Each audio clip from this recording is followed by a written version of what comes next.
ঈদুল আজহাকে বলা হয় আত্মত্যাগের ঈদ। পেশাদার ক্রিকেটারদের পরিবার থেকে দূরে থাকতে হয় প্রায়ই। এবারের আত্মত্যাগের ঈদেও তেমনটা হয়েছে। আগামীকাল বাংলাদেশে পবিত্র ঈদুল আজহা পালন করা হবে। তবে টাইগার ক্রিকেটাররা ঈদ উদযাপন করেছেন আজই, সেটা সেন্ট ভিনসেন্টে।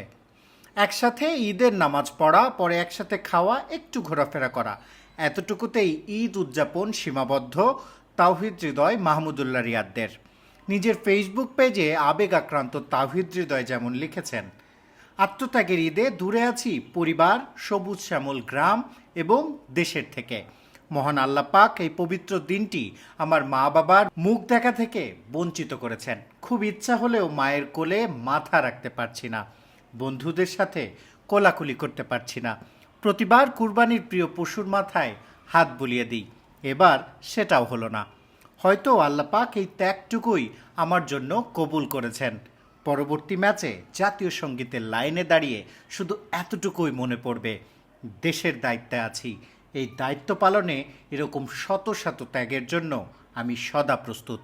সবাইকে ঈদের অনেক শুভেচ্ছা, আমাদের দোয়ায় রাখবেন। ঈদ মোবারক।